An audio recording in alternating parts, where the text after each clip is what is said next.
जय श्री कृष्णा भक्तों। श्रीमद् भगवद गीता अध्याय 10 श्लोक 4। बुद्धिर्ज्ञानम असम्मोहः क्षमा सत्यम दमः शमः सुखम दुखम भवो भावो भयम च भयमेव च। भगवान श्री कृष्ण अर्जुन को समझा रहे हैं कि प्राणियों में पाए जाने वाले जो अलग अलग गुण हैं वो मुझसे ही उत्पन्न होते हैं। कौन कौन से गुण हैं जो भगवान से ही उत्पन्न होते हैं, उनके नाम बताते हुए भगवान कहते हैं कि बुद्धि, जो निर्णय लेने की क्षमता मनुष्य के अंदर विकसित हुई है, मनुष्य को प्राप्त हुई है, वह भगवान से ही प्राप्त हुई है।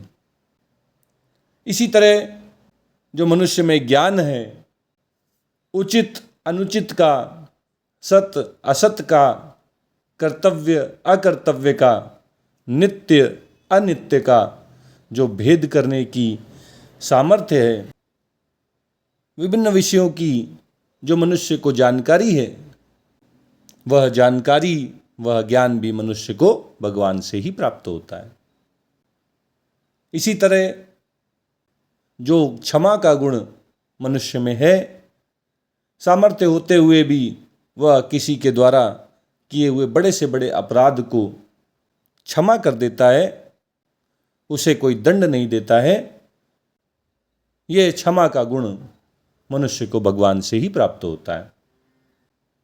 इसी तरह मनुष्य में जो सत्यता का गुण है, जैसा देखा, जैसा सुना, जैसा समझा, उसको उसी के अनुसार, बिना किसी स्वार्थ के, बिना किसी लाग लपेट के, बिना किसी मिलावट के, दूसरों के हित के लिए न ज़्यादा न कम, वैसा का वैसा कह देना, ये गुण जो सत्यता कहलाता है, ये भी भगवान से ही मनुष्य को प्राप्त हुआ है।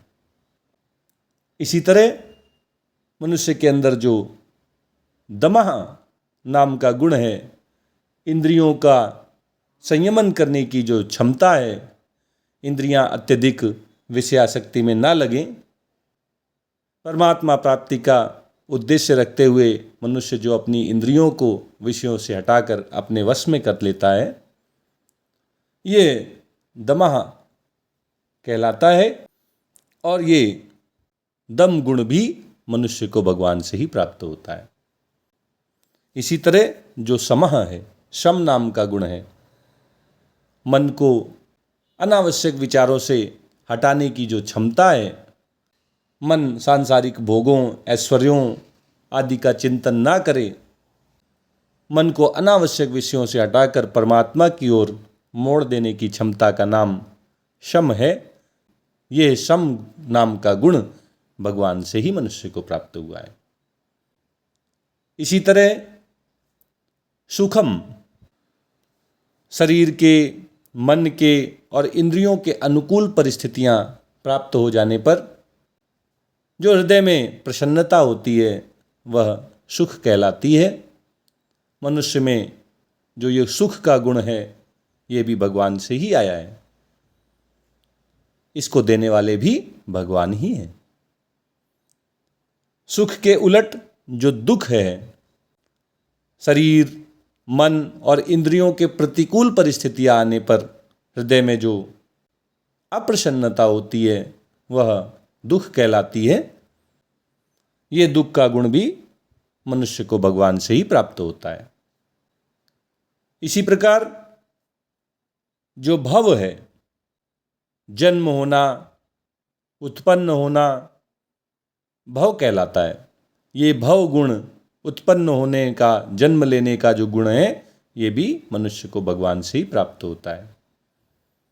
और इसके उलट जो अभाव नाम का गुण है, मृत्यु हो जाना, नष्ट हो जाना, यह अभाव भी, यह मृत्यु भी, ये विनाशिता भी भगवान से ही मनुष्य को प्राप्त हुई है।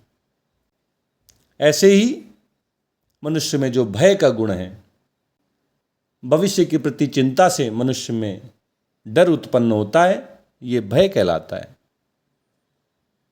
अगर हम शास्त्र के विरुद्ध आचरण करते हैं तो भी हमारे अंतःकरण में अनिष्ट होने की जो आशंका रहती है वो भी भय है। ये भय का गुण भी मनुष्य को भगवान से ही प्राप्त हुआ है।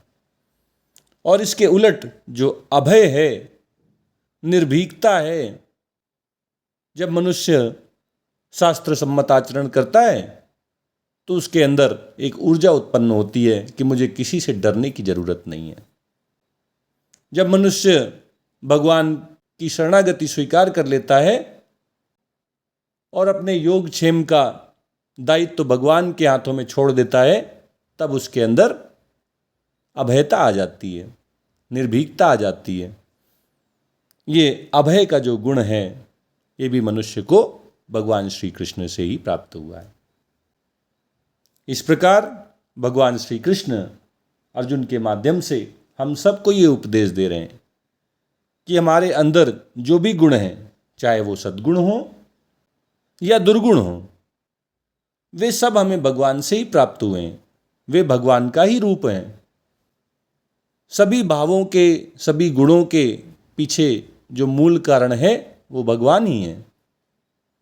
ये भाव, ये गुण भगवान से ही सत्ता और स्फूर्ति प्राप्त करते हैं। भगवान से ही इनकी उत्पत्ति होती है और इनका मूल कारण भी भगवान ही है। इस तरह जो भक्ति में लग जाते हैं वे सर्वत्र भगवान का ही दर्शन करते हैं।